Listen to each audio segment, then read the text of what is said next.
지금부터 IBS 인하대학교 방송국의 아침 정규 방송을 시작하겠습니다. 인하대학교 방송국은 본 대학의 이념과 전통을 수호하며 방송을 통해 인하인의 올바른 여론을 대변하고 대학 문화의 창달자로서의 임무를 다하고 있습니다. 아침 신문 브리핑입니다.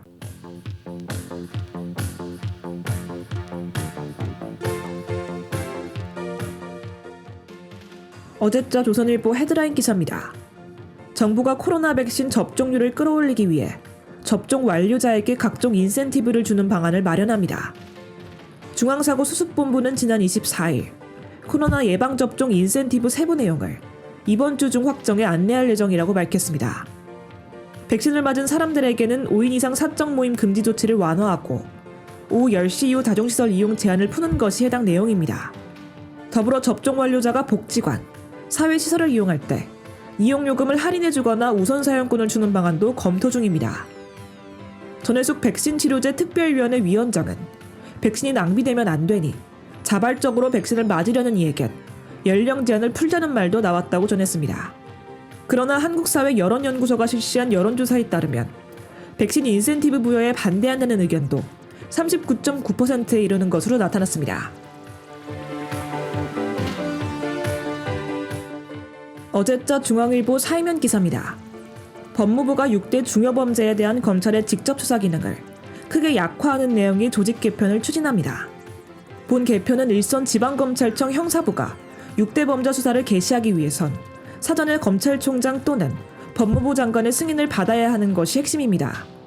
법무부가 발표한 2021년 상반기 검찰청 조직 개편안에 따르면 일선지검은 형사부 중 마지막 부가 검찰총장의 승인을 받아야 6대 범죄 수사가 가능합니다.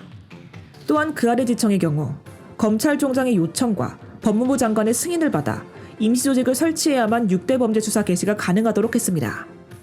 법무부는 그 이후로 편파수사, 과잉수사 논란 등으로 인한 직접 수사 자제 필요성을 들었습니다. 그러나 일선지검 형사부의 권력범죄 등 중요범죄 수사까지 무력화할 수 있다는 우려가 나오면서 검찰 내부의 반발이 커지고 있습니다.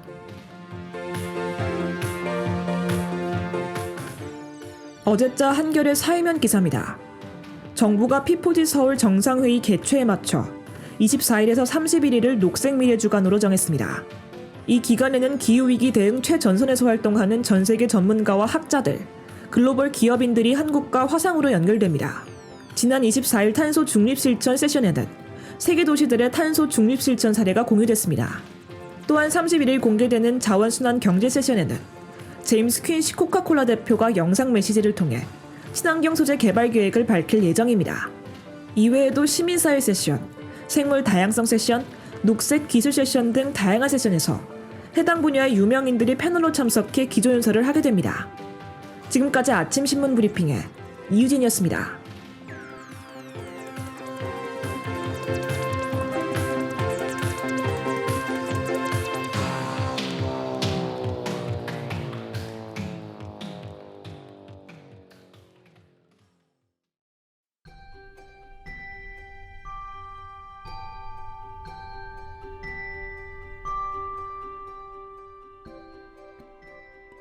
길을 걸어가다 우연히 어떤 음악이 귀에 들려올 때, 지나가다 어떤 향이 코에 스칠 때, 전에 찍었던 핸드폰에 남겨진 사진들을 볼 때, 우리는 기억 속에 있는 과거 여러 가지 일들을 떠올립니다.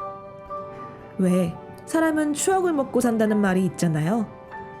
어떠한 추억은 입가에 미소를 번지게 하며 행복했던 순간들을 떠올리게 하고, 아니면 기억하고 싶지 않은 것으로 눈살을 찌푸리게 할 수도 있을 것입니다. 물론 과거에 빠져 현실을 보지 못하는 건 어리석은 일이지만 기억하는 것이 많다는 것, 돌아가고 싶고 추억할 것이 많다는 것은 행복했던 순간들이 많다는 말이 되겠죠. 그땐 미처 몰랐지만 저 멀리 지나고 나서 보면 더 소중하고 특별하게 느껴지는 순간들. 과거의 순간들이 파노라마처럼 빠르게 지나가고 있지는 않은가요? 오늘 이 순간도 여러분의 추억 속에 남았으면 좋겠네요. 여기는 수요일 아침 방송 저는 아나운서 이유진입니다.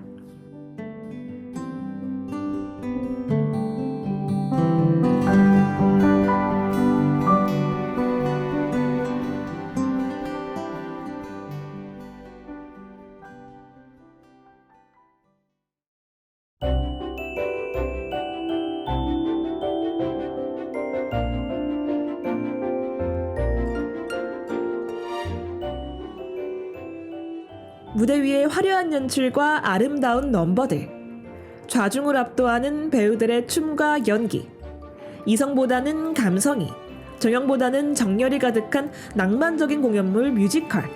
요즘 같은 날 문화생활을 마음껏 즐기지 못해서 속상하시다고요? 수요일 아침 여러분의 눈앞에 여러분들만을 위한 아름다운 뮤지컬이 펼쳐집니다. 수요일에 보이는 뮤지컬 지금 시작합니다.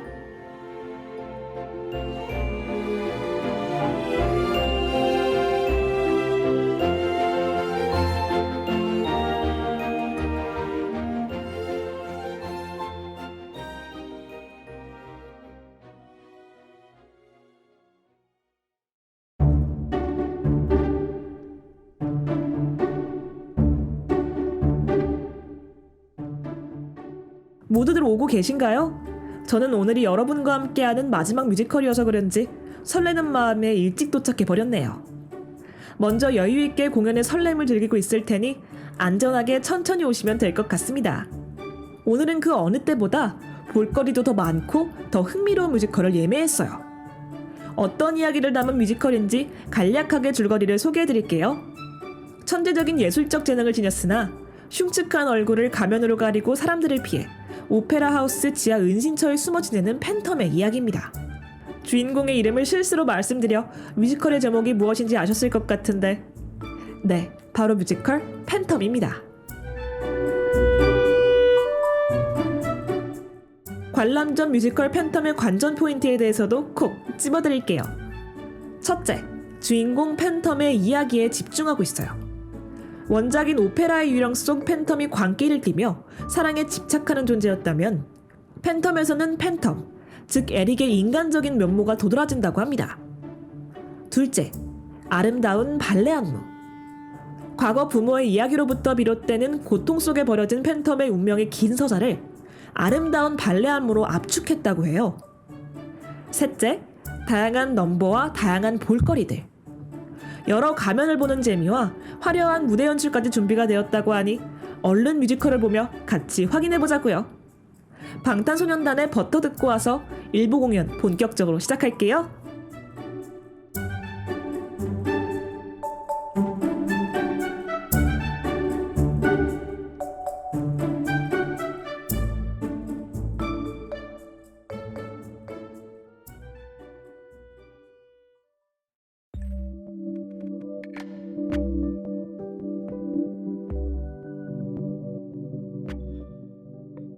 배경은 파리의 오페라 극장. 오페라 극장 지하에는 흉측한 얼굴을 한 에릭이 살고 있어요. 그는 항상 얼굴을 가리기 위한 가면을 쓰고 있고 사람들은 그를 팬텀이라고 부릅니다. 팬텀은 자신의 비극적인 운명을 노래하면서 극은 시작되고 있습니다. 음악의 천사여, 어둠에 갇혀버린 내 삶의 빛을 밝혀다오. 지옥 같은 세상에서 자신을 구원해줄 빛은 오로지 음악이며 천사의 음성을 가진 그녀를 찾는 것만이 유일한 삶의 희망이라고 말하고 있습니다. 이어지는 여주인공 크리스틴의 등장. 크리스틴은 오페라 하우스 내 자신이 머무는 방에서 노래를 부르는데 숨어 지내던 팬텀은 이 노래소리를 듣고 그녀에게 사랑에 빠져버립니다. 그녀의 목소리를 들은 그는 자신이 평생 기다려온 천사의 노래소리라며 그녀를 위해 무엇이든 할 수 있다고 말하고 있어요. 크리스틴을 극장의 디바로 만들겠다고 결심한 팬텀. 크리스틴다에 신들은 당신을 상상하면서 미소를 지었을 거예요. 그렇게 팬텀은 크리스틴에게 매일 비밀스럽게 노래 레슨을 해주게 됩니다. 크리스틴의 노래 실력은 나날이 발전하게 되고 비스트로에 참가해 무대를 펼칩니다. 그녀의 목소리를 들은 사람들 역시 팬텀처럼 반하고 말아버리죠. 주인공이 된 그녀를 시기하는 카를로타는 독약을 타는 계략을 세워 크리스틴은 천무대에서 쓰러집니다. 이에 분노한 팬텀은 쓰러진 크리스틴을 자신이 살고 있는 지하로 데려오고 카를로타에 대한 복수를 꿈꾸는데, 여기서 1부 마치고 인터미션 갖고 잠시 후 2부에서 찾아뵐게요.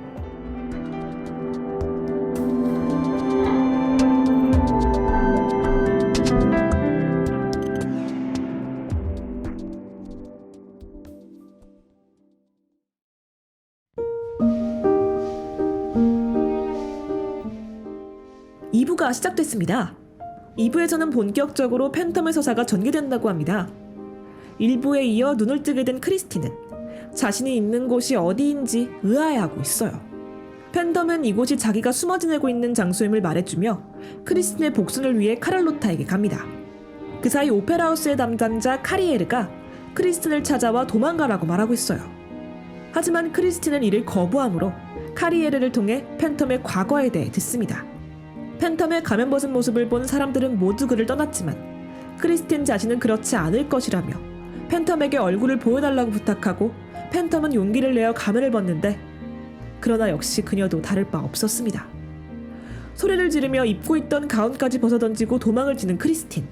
크리스틴은 그에게 상처 준 것을 후회하여 팬텀에게 달려가지만 팬텀은 비극적인 자신의 운명에 다른 결심을 하며 공연은 끝이 나게 됩니다.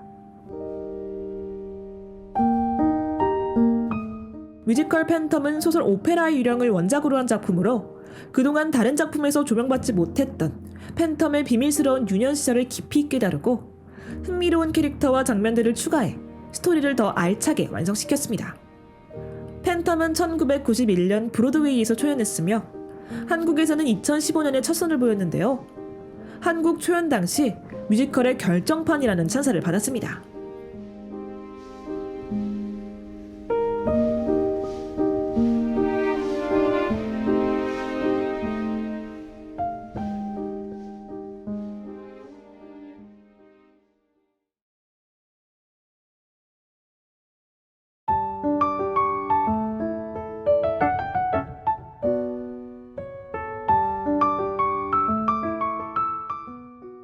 여러분, 오늘 공연 어떠셨나요?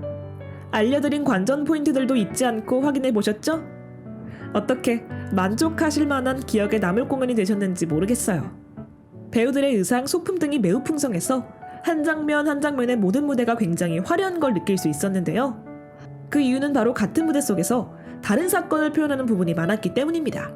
무대 속 무대, 액자식 구성으로 연출해 소설을 무대라는 공연에 입체적으로 표현하였음을 느낄 수 있었습니다. 팬텀은 가사와 발레 안무에 대부분의 스토리가 녹아있어서 스토리를 몰라도 충분히 이해할 수 있는 뮤지컬이에요. 극중 발레리노와 발레리나가 나타나 팬텀의 과거를 보여주는 장면은 오직 무용으로만 표현되는데, 몸으로 표현하는 아름다움을 쏘는 감동과 전해지는 슬픈 내용은 잊혀지지가 않습니다.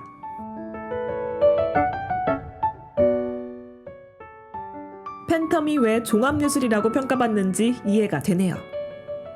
180분 동안 뮤지컬과 오페라와 발레가 어우러지는 그 느낌을 고스란히 받았습니다. 특히 2부에선 발레가 매우 중요한 역할을 하였죠. 성악이나 발레에 관심이 많으시다면 다시 한번 봐도 좋을 뮤지컬이 될 것 같습니다. 오늘로써 저와 매주 함께한 뮤지컬 공연 관람은 끝이 났는데, 여러분의 지치고 지루한 일상을 조금이나마 잘 달래드렸는지 모르겠네요. 함께할 시간들이 도움이 되고 공감이 될 수 있었으면 좋겠습니다. 아이유의 마음 들으며 오늘 수요일에 보이는 뮤지컬은 여느 때와 똑같이 마지막 인사 드리겠습니다. 그럼 다음 주에 만나요. 조심히 들어가세요.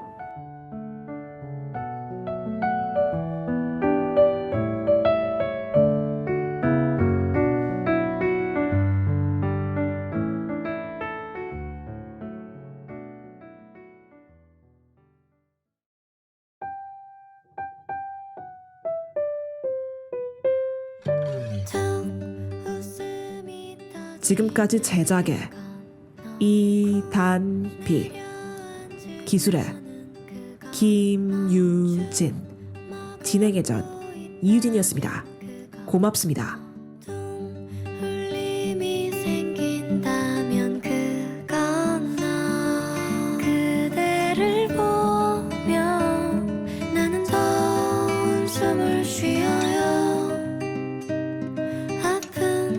기분이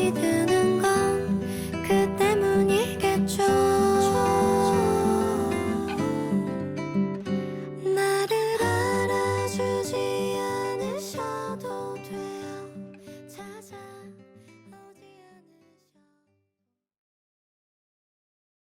지금까지 여러분께서는 IBS 인하대학교 방송국의 아침 정규 방송을 들으셨습니다. 다음 정규 방송 시간까지 안녕히 계십시오. 여기는 참된 방송 인하대학교 방송국입니다. IBS